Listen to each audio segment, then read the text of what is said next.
Glória a Deus. Lamando e nemianta hanaio nemianto nemechomia. Glória a Deus.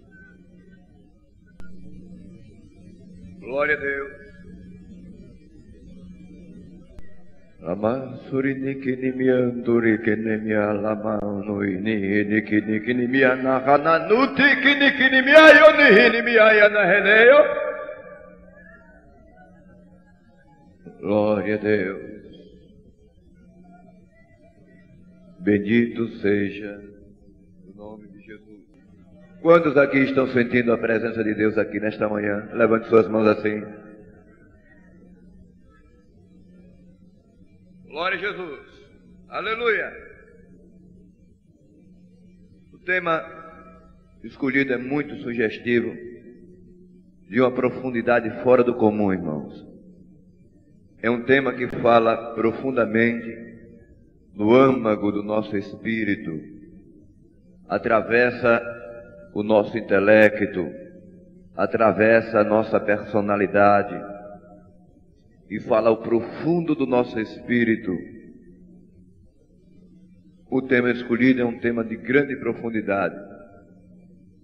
Quando o apóstolo São Paulo, usado por Deus, ele dizia em suas palavras, escrevendo aos Romanos, que é uma carta riquíssima, a carta de São Paulo aos Romanos, que fala da profundidade da comunhão da alma do crente com o Espírito de Deus. A carta de São Paulo fala do culto que devemos fazer para o Senhor. E esta carta fala de tanta coisa boa, inefável, chama o crente à razão, chama-nos a estarmos sempre aptos para receber o Espírito Santo de Deus. Quando ele diz em suas palavras: rogo-vos, pois, meus irmãos, pelas misericórdias ou pela compaixão de Deus, que apresenteis os vossos corpos como um sacrifício vivo, santo, agradável ao Senhor, que é o vosso culto racional. Que é o vosso culto racional. Eu queria que você prestasse bem atenção, que isso fala dos problemas que passamos no nosso dia a dia. Porque em cada pessoa que está aqui nesta manhã, desde os que estão aqui no altar, aos que estão na plataforma, nós passamos por problemas, dificuldades, tribulações, alegrias, tristezas, dores. Nós passamos por decepções, também passamos por momentos de euforia, momentos de alegria, momentos de felicidades. É como se a vida da gente fosse uma gangorra. Quem sabe o que é gangorra? Gangorra é um brinquedo que fica uma criança numa extremidade e outra noutra. Ora uma criança está lá embaixo e outra lá em cima, e ora nós estamos lá em cima e outra pessoa está lá embaixo. Na realidade, a nossa vida é a semelhança dessa gangorra. É verdade ou não é? Dias que a gente está estralando de poder de Deus, falando línguas estranhas, pegando o céu com a mão assim.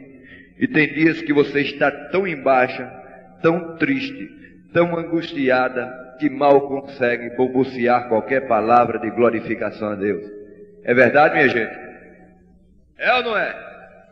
Pura realidade. Momentos que até às vezes o pai da gente quer ajudar a gente, a mãe quer nos ajudar. Às vezes o pastor chega até a perguntar: o que é que você tem, minha filha? E ela simplesmente com uma lágrima responde: nada não, pastor, ore por mim. Todos esses problemas que nós passamos está simplesmente nesses dois versículos que o apóstolo São Paulo escreveu aos Romanos. Quando ele pegou a sua caneta para escrever o capítulo 12, versículo 1, ele estava pedindo, não estava mais pedindo, estava implorando, estava rogando: rogo-vos, meus irmãos jovens que estão aqui em Abreu e Lima nesta manhã, que, pelo amor de Deus, quando chegarem na igreja, apresentem os seus corpos, porque Paulo falou para colocar os seus corpos como um sacrifício vivo, santo, puro e agradável ao Senhor, que é o vosso culto. Que é o vosso culto, todo mundo? Racional. Quando falamos de racional, nós falamos do raciocínio, falamos da memória, falamos da cabeça de cada um, que o nosso problema começa na cabeça, o pecado começa na cabeça, a adoração começa na cabeça, o viver para Cristo começa na cabeça. Quando o crente começa a se desviar, também começa na cabeça. É por isso que Paulo disse, olha, sacrifica o teu corpo, apresenta na igreja o teu corpo como um sacrifício, coloca o teu corpo no altar como um sacrifício vivo. Quem está vivo aqui, pelo menos materialmente, eu não digo nem espiritualmente, mas quem está vivo aqui? Vivo. Quem é vivo aqui? Está vivo, tem vida. Todo mundo tem vida. Então você colocar um corpo como um sacrifício, porque geralmente muito sacrifício era colocado em holocausto a Deus, mas sacrifício morto. Depois que se matava a vítima, o carneiro ou a ovelha se colocava em cima do altar e ateava fogo naquele sacrifício. Mas Paulo estava dizendo, jovem, apresente o seu corpo como sacrifício vivo a Deus.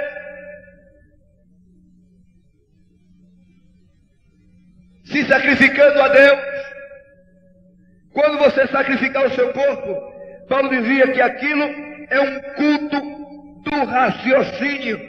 Ou seja, quantas vezes, irmãos, nós entramos na igreja, e vocês sabem muito bem disso, dobramos os nossos joelhos, oramos a Deus, e quando sentamos, já não sabemos mais nem o que oramos ao Senhor. Sentamos no banco, e mal dá para prestar atenção na mensagem que sai daqui, porque a nossa cabeça está completamente fora da igreja. É uma realidade ou não é?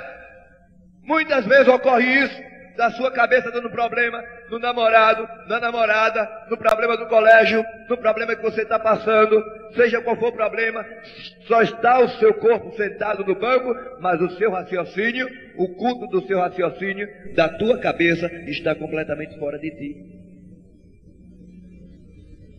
Eu vou falar do culto do raciocínio. Do culto do raciocínio. E que culto do raciocínio é esse? Nós temos uma lei, irmãos, tremenda, que briga entre nós. Por isso que Paulo dizia, sacrifica o teu corpo, bota ele no altar, no holocausto. Porque o que puxa a gente para baixo é o corpo, é a carne. Só puxa a gente para baixo, só quer carregar-nos para o inferno. Essa carne, que eu digo que talvez seja um dos piores inimigos nossos. Porque do mundo você se afastou hoje, estamos todos nós aqui. Foi difícil, foi, mas nos afastamos. Do diabo, nós oramos, jejuamos, pedimos poder a Deus, mas nos afastamos. Agora, da carne, para onde nós vamos, ela vai. Se dormimos, ela está conosco. Acordamos, ela está conosco. Tente fazer um dia de jejum, eu digo que não.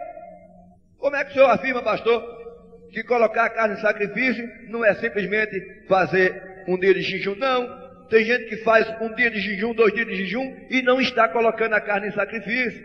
Está simplesmente, às vezes, passando fome. Isso é uma realidade, minha gente. Escuta só. Nós temos necessidade de colocar a nossa carne em sacrifício. Sabe como? é um namoro super avançado e que, coitadinho de você, você não consegue se livrar, não consegue se libertar. Eu sei que muitas vezes você chora, você esperneia, você chega diante de Deus, não é isso que eu quero para mim, Deus, me ajude, e implora a Deus. Fica às vezes sem cara de dobrar os joelhos e encarar Jesus Cristo cara a cara e olho nos olhos, porque tem vergonha daquilo que fez ou praticou. Mas a misericórdia de Deus, Paulo diz: eu rogo que pelas misericórdias de Deus apresenta, filha, o teu corpo como sacrifício. Amém? Sacrifício. O que é que eu falo mais desse sacrifício tão grande, irmão? Escuta-me só, por favor. Gálatas, capítulo 5, versículo 17. Alguém leia, por favor? A pessoa leia. Seja, porque a carne luta contra o Espírito, e o Espírito luta contra, respondam, luta contra, para que não façais o que? Para que não façais o que? Querer. Você pode dizer, querer. Olha aqui para mim agora, olha aqui. Pastor, sinceramente, querer eu quero acertar. Porque quem está aqui dentro é crente, está na oficina, quer conserto, quer acertar. Queremos ou não queremos? Queremos uma vida de santidade diante de Deus. Você quer que daqui a pouco o Espírito Santo vai tomar a cada um de nós? Você quer falar em línguas nesta tarde, nesta manhã? Você quer entrar em efusão com o Espírito Santo de Deus? Você quer nesta manhã profetizar, falar em línguas, ser renovado, até saltar de alegria? Você quer sair daqui regozijado de poder de Deus? Querer isso eu quero, pastor. Mas acontece que quando eu saio dessas quatro paredes, o problema é tremendo. Enquanto eu estou na igreja é uma bênção, estou protegida, mas lá fora parece que eu perco toda a minha imunidade. Não tenho condições nenhuma de me manter nesta personalidade que tenho dentro da igreja como cristão. É uma luta tremenda, pastor. Às vezes eu digo que não aguento mais. Hoje Deus me dá o privilégio de falar para vocês, jovens, porque eu fui jovem na igreja como vocês. Eu fui adolescente na igreja. Eu tive o meu período de 15, 16, 17, 18 anos na igreja e assim por diante. E eu sei os tremendos problemas que um jovem pode passar dentro da igreja. E todo problema que nós passamos está aqui dentro da nossa cabeça. Por isso que Paulo diz, olha, há uma luta tremenda da carne contra o Espírito e do Espírito contra a carne, para que você não faça aquilo que você quer. A carne só prende você lá para baixo. O apóstolo São Paulo, com muita propriedade, na mesma carta dele aos Romanos, no capítulo 7, ele tem uma palavra para nós. Por gentileza, leia capítulo 7, versículo 15. Leia outra pessoa. De Jesus. Eu vou ler aqui na minha versão. Porque nem mesmo compreendo o meu modo de agir. Foi o 15 que você leu, foi? Porque nem mesmo, 7:15. Foi isso? Porque nem mesmo compreendo o meu próprio modo de agir. Olha aqui para mim. É uma verdade bíblica? É ou não é? Quantas vezes você próprio se estranha? Não é, pastor Isaac? As atitudes que você faz desaprova aquilo que você quer. Escuta, por favor. O que eu sinto, o Espírito Santo de Deus está me dizendo que tem gente aqui que precisa ser liberto nesta manhã, e vai ser pelo sangue de Jesus Cristo. Quando levante a mão assim e diga, o teu sangue, Jesus, tem poder. Deus sabe por que eu disse isso agora. Amém? Eu não entendo o meu próprio modo de agir, irmãozito. Sinceramente, eu tenho desejo, vontade de querer acertar, de fazer o melhor. Mas eu não entendo o que se passa comigo. E diz aqui o versículo, de modo que não faço o que eu prefiro, mas o que eu detesto, eu acabo fazendo.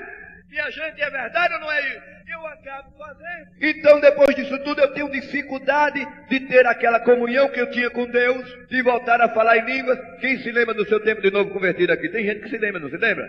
Que você era ligeiro, que corria, que pregava o evangelho, que falava em línguas estranhas. Se lembra dos teus primeiros dias que você foi batizado com o Espírito Santo? Quantas vezes você falou em línguas? Se você chegou chorando ou não em casa? Perdeu tudo isso e agora está, como o apóstolo São Paulo está dizendo, está conformado. Está conformado com essa situação, está conformado com esse tipo de vida. Não foi isso que Deus reservou para nós. Então Paulo diz ainda no versículo 16, leia por favor, se eu faço o que eu não quero, então automaticamente estou consentindo com a lei, que é boa. Entenda bem, por favor. Bom, se eu quero fazer o bem, mas não faço, e acabo fazendo o que eu não quero, então eu estou consentindo com a lei. Essa lei, vamos falar, essa lei não é a lei mosaica não, minha gente. Essa lei é a lei do pecado, da carne, que nos puxa para baixo, que quer acabar conosco, que quer nos derrubar espiritualmente e moralmente. Quem está me entendendo, diga amém. Eu quero que a mensagem seja entendida por vocês. E orei ao Senhor para que ela produza mudança.